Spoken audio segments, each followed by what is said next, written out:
Hello everyone, I'm Carl Azuz. Thank you for taking 10 minutes to get up to speed on international current events. We're starting this Tuesday on the world's highest mountain. Every year since 1900, at least one person has died climbing Nepal's Mount Everest, and this year is no exception. The 2016 climbing season has claimed its first victims. One climber died on Thursday, one on Friday, one on Saturday, and one on Sunday. And these deaths, coming so close together, have frightened many of the climbers who are starting their trip back down the mountain. So why did this happen now? Well, most people attempt to climb Everest in April and May. One reason, the winds are calmer. In other months, there are usually hurricane-force winds at the summit. There also tends to be less snow falling at this time of year, though temperatures are still well below 0 degrees Fahrenheit. Mount Everest's spring climbing season has turned deadly with 4 deaths now in the past 4 days. You have to get to 29,000 feet to get to the top of Mount Everest, and above 26,000 feet is called the death zone. There's just not enough oxygen up there for your body to last very long. Now, this is the first real death from climbing that we've seen since they closed the mountain because of the earthquake. Now, remember, there was also the avalanche that closed part of the climbing season 2015 and 2014. So not many people have been up there. They're also saying that there are so many people trying to get to the top because it is now opened again, that is slowing the ascent and keeping those people, keeping the climbers in that death zone longer because it's such a slow climb to the top. Avalanches kill people, injuries kill people from falling or from ice collapses, also weather from exposure, and of course just altitude sickness alone is killing people up there because of the height of Mount Everest. But for many climbers, the danger is what actually attracts them to Mount Everest. And since this year's climbing season began, about 300 people have made it to the top. We don't know yet if the recent deaths there will impact tourism. That's a major industry in Nepal. But tragedies can significantly impact the number of people who might want to visit a country. For example, in Egypt, another economy that benefits from tourism, visits were down by 40% early this year as compared to early 2015. And though investigators aren't certain what caused Egypt Air Flight 804 to crash in the Mediterranean last week, that event, along with some others in recent years, could deeply hurt Egypt. This crash is a major blow to a fragile but crucial part of the economy. Egypt has been struggling to bring back visitors really since 2010, when the number of tourists hit a record high of over 14 million. Last year, that number was about 9 million. Now, obviously, this decline has impacted the amount of money visitors spend in the country, which has been slashed in half over that same time period.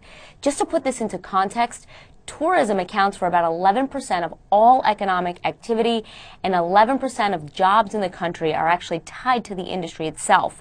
This decline in tourism started in 2011 with the revolution, the Arab Spring, and unrest after the coup that scared off a ton of people from visiting. But visitors were actually starting to return in 2015. In fact, the Washington Post even ran a headline on it. Then 2 incidents hurt the recovery.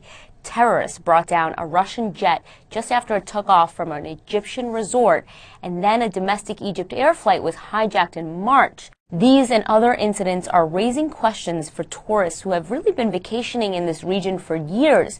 And for many of these countries, especially those along the Mediterranean, tourism is a crucial part of the economy. The World Health Organization, which is part of the United Nations, had an emergency meeting recently to discuss an outbreak of yellow fever.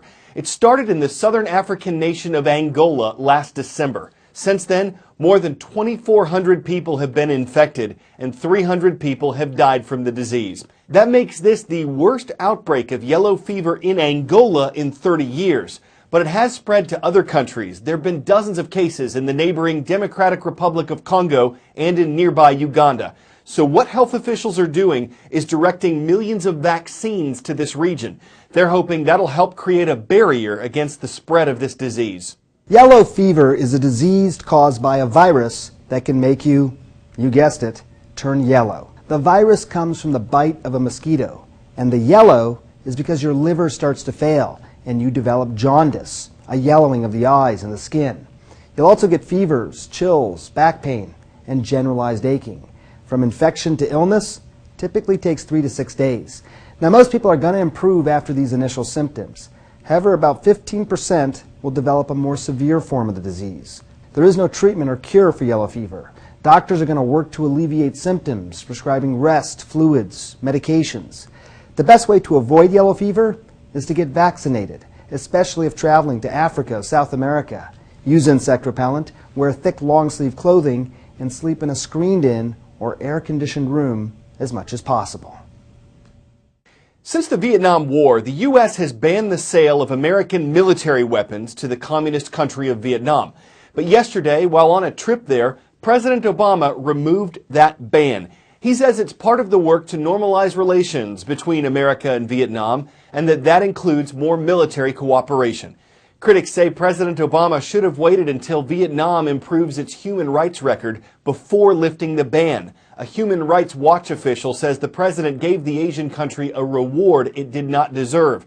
But international experts say this isn't just about Vietnam and the U.S. They say China factors in. It's involved in an international dispute over what country controls territory in the South China Sea. Some U.S. officials see Vietnam as a balance to China's influence in the region. From coast to coast and across the sea, it's time for the CNN Student News Roll Call. We're starting in Spokane, Washington. Why? Because the Pirates are there at John R. Rogers High School. Next to the eastern U.S. city of Westminster, South Carolina. Great to see everyone at Cherokee Creek Boys School watching today. And jumping over the Atlantic, we land in Toulouse, France, where we're visiting our viewers at Bellevue Middle School. When you walk through a spider web, you're probably more concerned about whether anything was on it at the time than you are impressed by the relative strength of the structure. But a professor at Oxford University believes that spider silk may help in fixing damaged nerves in humans and regenerating joints. For this professor, the webs that arachnids weave hold hope for a new silk age with advances in science and medicine. I'm Fritz Wohlrath. I work on spiders and spider webs and spider silks and on silkworm silks. Spider webs are a really, really interesting structure. For a human comparison, it would be like if you could make a net the size of a football field where you sit in the center and the net could catch the equivalent of a jumbo jet. That is pretty amazing. The question is, can we use these silks, whether they're from a spider or a silkworm, to help in regenerative medicine? There's a lot of interest in the medical community in silks as for tissue culture, growing replacement body parts, potentially like ears, where they're using collagen, maybe for 3D printing things. We can fix a nerve that's been crushed. We can connect the two ends with a sheath that's filled with spider silk. And the nerves will grow along these spider silk threads and connect, and then the person can move the arm again. And now we're in human trials with some of these implants, and they seem to work very well. I don't see at this stage anything that would be off limits.